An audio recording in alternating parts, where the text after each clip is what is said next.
my new record is called Dangerous Bends, and it's on Cuneiform. And it's 5 years since I made my last record. I only really make a solo record when I think I've got something to say that's new, or when I'm playing with some different guys and we reach a point where the cognition between us is very good. Okay, so this time, yeah, we had a producer. I decided that this record should be produced. Like a lot of, records, commercial records or whatever, they needed an extra dimension. So I asked my old friend Greg Walsh, who first started recording with Heaven 17 and Tina Turner's Let's Stay Together, her comeback single, and he was only too pleased to do it, and, which is great. And he's brought another dimension to it,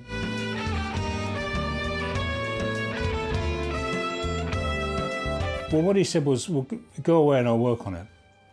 Basically, that's the truth. And I said, well, great. Anyway, I came back and I describe it as every instrument having its full value. So, but there's also just this kind of spatial thing. This is really nice.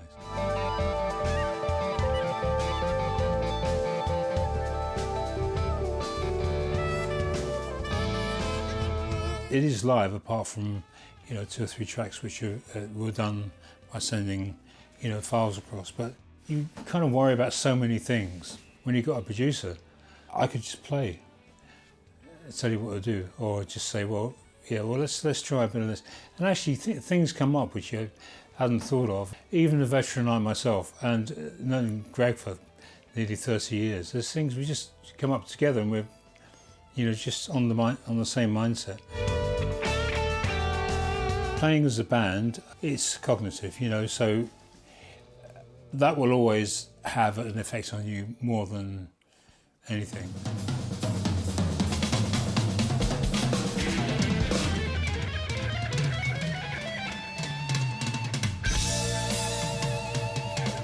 First time I met Simon, on his first session, he was 18.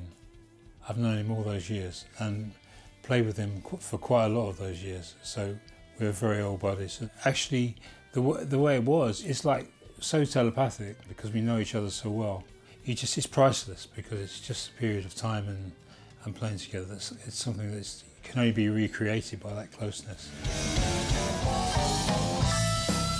It was great to play with Simon and play our old RMS tunes. And George, my son, George Baldwin, he played bass. He plays great, and I know he's like flesh and blood, but believe me, all these guys play great, and is that they all woodshed, and they take the opportunity, and they play a lot at home, and they play till they're really tired, and they get everything down. Ian Palmer did 4 tracks on the album. He's just got this great sense of flow.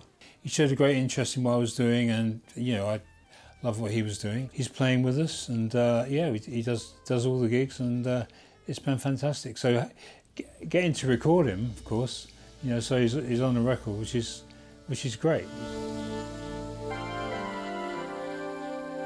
Jim's a great player, intuitive player, and there's one track where he just plays the Rhodes, and then he just goes off on an Arp Odyssey, completely solo trip, and the whole thing is like, wow.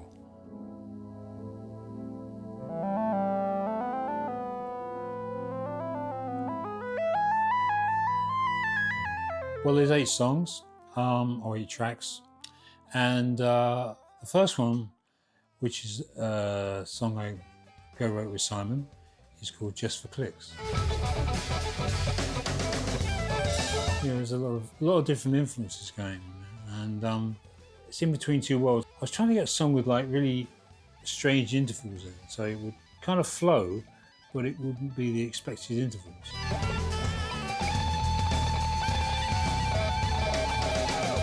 It just occurred to me that it would be very interesting to play a guitar melody over 3 octaves and see what happened.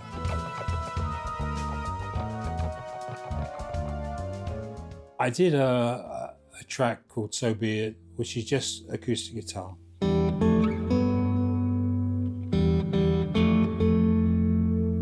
Another very good friend of mine, Bill Fay, who a lot of people might not know, especially in the jazz world. I was on this album, Time of the Last Persecution, and So Be It is, you know, acceptance. And Bill used to say, the hardest thing to do is to evolve your idea of acceptance.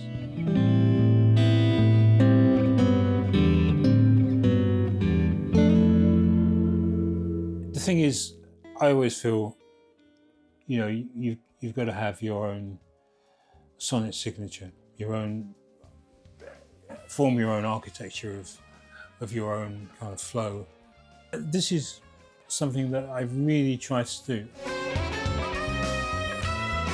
You know, I've let's say, you know, free jazz, when I had just a guitar and amp, and people would say to me, you say, what pedals did you use? You know, and I feel like a Spinal Tap moment. And I say, well, didn't use any pedals, man. It was just like that.